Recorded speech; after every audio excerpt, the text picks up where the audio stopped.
Good morning. It is my great pleasure to invite Michael Francesa to the podium.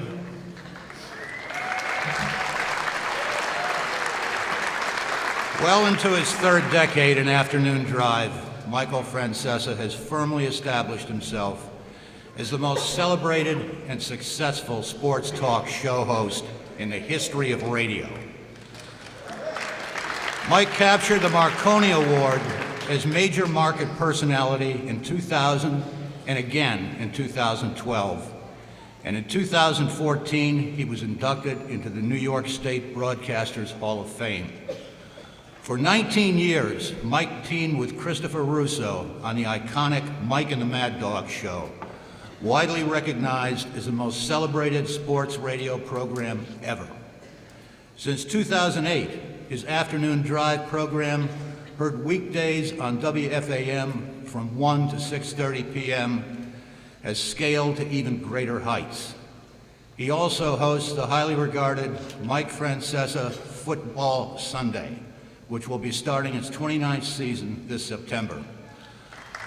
A recent poll cited Mike as the 8th most powerful sports personality in New York on a list that included commissioners, owners, coaches, players, and media luminaries alike.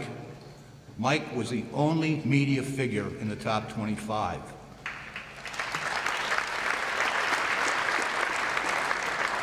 And this, in the fans' version of the poll, Mike finished second only to Derek Jeter. For his exemplary and significant professional achievement, Towns College confers the Doctor of Humane Letters degree, the DHI, Honoris Causa, upon Michael Francesa. Congratulations.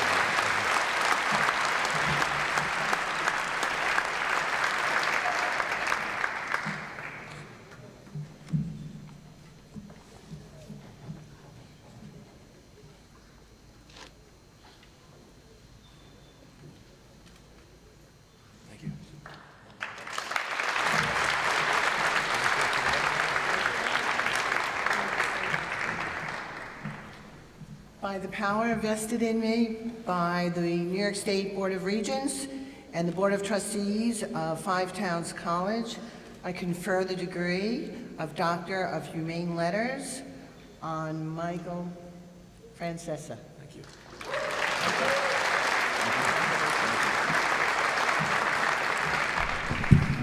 I feel like the Cowardly Lion, you know that? Can I ditch the hat, please? I don't wear hats, I apologize. It's an honor to be here. Graduates, honorees, all the dignitaries, thank you very much for inviting me. Congratulations to all of you. I'd first like to, before we get to the graduates and give them a message, I'd like to first congratulate the parents. Congratulations to all of you.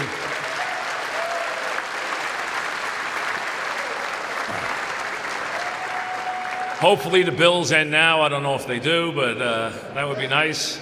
I know in this day and age, getting any kid through college is a big deal. I have 3 to deal with in the future. They're sitting down here. They have a couple of years left, though. They're not ready for college yet. But they will be before you know it, as we all learn. I've been offered a few of these that I've passed up, but this one I didn't, for the reason that anything Long Island means a lot to me because I've lived my whole life here. I'm very proud of Long Island. And as someone who grew up in Long Beach, or really, if you know the area, East Atlantic Beach, right on the Atlantic Beach, Long Beach border, down in what we call the West End, 5 Towns means something to me. I used to go there down at Central Avenue when I was a kid. I used to go down to number 6 school, if anybody knows that, and play ball on Saturdays, if anyone knows that area, in Cedarhurst. So the 5 Towns is something that's near and dear to my heart. When I think about the graduates, and I think back to when I, as a graduate of St. John's, listened to the same speeches, and at that age, you're obviously full of, hopefully, vim and vigor, and hopes and dreams, and you listen and you want to take something from what you hear that you can use as you're anxious, as you're nervous, but also filled with excitement about what's ahead, not knowing what's ahead. And we'd all like to be able to go back now knowing what we know and do it again. We don't get that chance, but with what we've learned, any of us would do it a lot differently and hopefully a lot better, because you do get to learn a lot. And there's a few things that I've taken through the years. Number one, if you can find something that you love to do in life, and I tell my kids this now who are 10 and 8, I have twins that are 10 and a son that's 8. I tell them, find something that you're passionate about, even at that age. If you can find something that you love, you're blessed. If you can figure out a way to make a living at it, you are doubly blessed. You are in, okay? I'm 61, I've never worked a day in my life. I really mean that. I've never once worked a day. My wife will tell you, if I had to make a living with my hands, we'd starve to death, okay? I can't put in a light bulb. I can't fix anything. I wouldn't want to work at heights. I wouldn't want to work underground. I can't think of anything else I'd be good at except what I do. So luckily I found the right thing. And it's something I wanted to do. You know, I grew up being a kid who, like everyone else, wanted to play for the Yankees. And when you're 10, you think you're going to play for the Yankees. When you're in Little League, if you're pretty good, you think you're going to play for the Yankees. Around 16, it starts to settle in that maybe this isn't going to happen.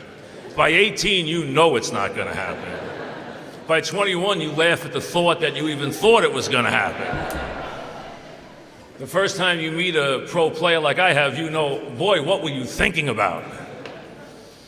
So I started to prepare for the other side and came up, went to St. John's, went to broadcasting, communications and athletic administration. They had dual majors then.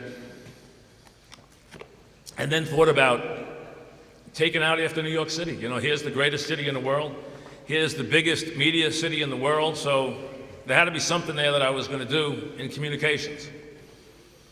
And I went to CBS. I got a job for the network. I was the right-hand man at a very young age to a very famous broadcaster at that time named Brent Musburger, who at that time was the #1 broadcaster in the country.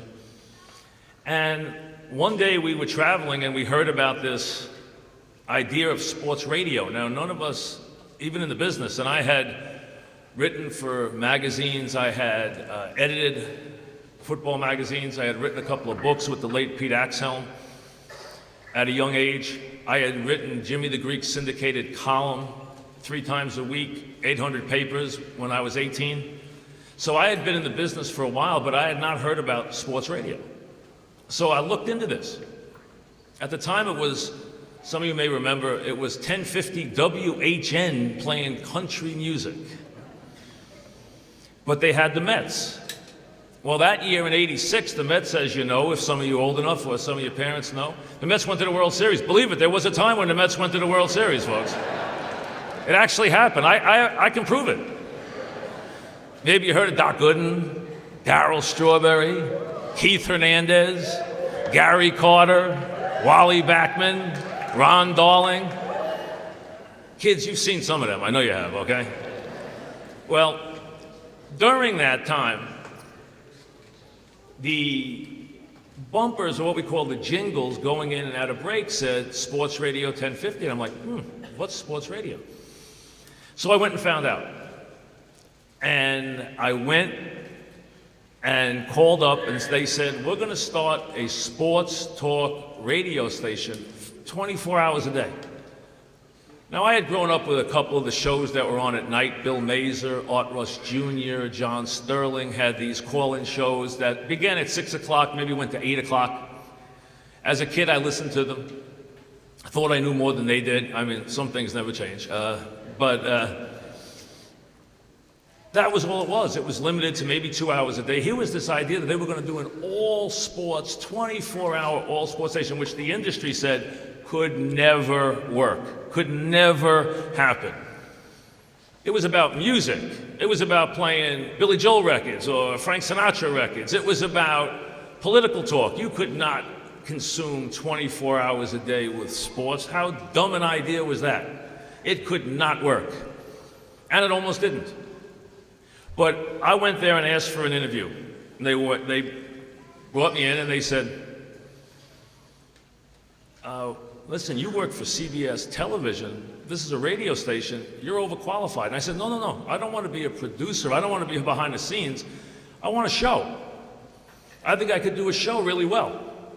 I said, I've done a couple of interviews, and the book interviews I've done with the books I wrote, I had to go do interviews at a couple of radio stations. I've kind of watched how people do it. I think I could do this pretty well. Why don't you give me a chance?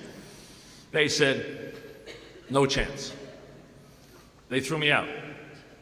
I called them once. Nope. I called them twice. Nope. I called them 17 times. They said no 17 times.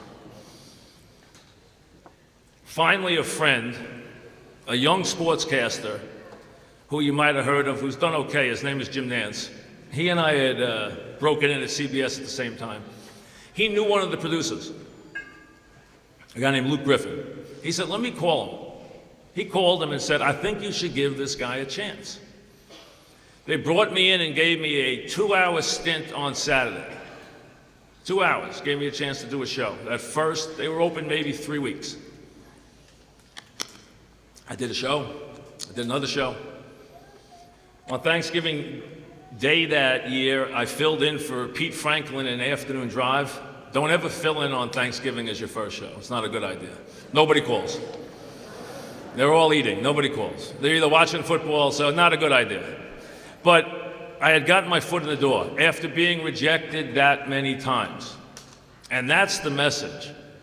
You guys are about to, and ladies, are about to embark on into the best game there is, life. But here's why it's not only the best game, it's the fairest game. Because it doesn't matter how many times you fail. You can keep coming back. You only have to win once. If you find people who are incredibly successful, you'll find that they failed 20, 25 times, but had the perseverance to come back and come back. It doesn't matter what you can be 1 for 30 and be incredibly successful. You just have to realize one thing, and this is the one of the 2 messages I would send you. Rejection has to be a friend and an opportunity, not a dreaded foe. Everyone fears rejection. There's a pretty girl you're afraid, oh no, she's gonna shoot me down. There's a job you want, no, I'm gonna get, but all that is inside. No one else cares that you got rejected. No one even notices you got rejected. If you can turn rejection into an opportunity, into a tool, I guarantee you will be successful. And that's the greatest gift I can give you, is that no one keeps score. The only time you're done is when you pack up and go home and don't play anymore. Then you've quit, then you're out of the game. Until then, you can keep coming back, as I went back all those times. And finally I went back and said, listen folks, give me a chance to do Afternoon Drive, I'll stay there 15 years. I lied, I've been there 28.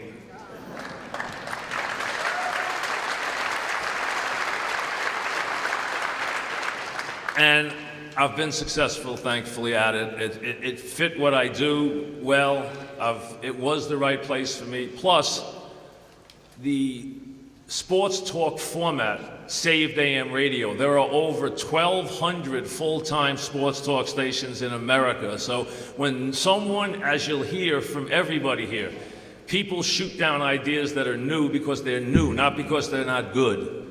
And don't ever take no for an answer if you believe, and if you work hard enough to believe, that what you have is real. People shot down sports talk, and it wouldn't have worked unless they tweaked it, unless they came up with an Imus in the morning, a Mike and a Mad Dog in the afternoon. It took them a little while. They lost a lot of money in the first year and a half. Since then, they've been wildly successful for almost 30 years. The station has become one of the institutions in radio. And that's the message. Again, rejection has to be a tool you use, not something you run away from. And we all do it. We all do it. So if you can find a way to find something that you are passionate about, and there's great opportunity out there. I'll leave the music to Liberty's far better versed, but audio visual, this is an incredible time to be jumping into this market. In the internet, we're in the Wild West. We're in the frontier part of it. There aren't even any rules yet. This is like TV in the 40s. This is like in an infant business, from podcasts, webcasts, applications. It's wide open. Digital revolution is just beginning. It's going to run for 50 years. It's just started. I'd give anything to be 20 again. But you know what? I have a lot of reasons why I wouldn't want to be. My family, one of them, obviously. But the point is, there's so much there. We are not, in some businesses, radio, TV, we're old businesses. We've been around a long time. The digital revolution, the applications, what's coming now in terms of content is just extraordinary. If you're a content provider now, the world is yours. It is your oyster. They will do anything for content right now. Creative content is worth gold right now. You can sell it to anybody in this business. They are looking for it everywhere. So if you have that kind of creativity, don't run away from it. Work at it. You have to work at anything. If you're going to be good at anything, if you have anybody who's ever been successful, they worked hard. I'm telling you, they worked hard, and they got their nose bloodied, and they got rejected. But they got up, and they stayed in the game, because if you don't do that, you're going to lose. If you're going to run away scared, you're going to lose. And if you're afraid of being rejected because you feel embarrassed, you're going to lose. Because we're all going to get rejected. And we're all going to get knocked down. But you got to get up. And if you do, you'll win. I guarantee you'll sit there and you'll be up here 30 years from now making the same speech to the kids who are graduating that day because you learned this one lesson. Because this one lesson will carry you, I promise you, through your whole life. It'll be what you'll hear from anybody who's been successful.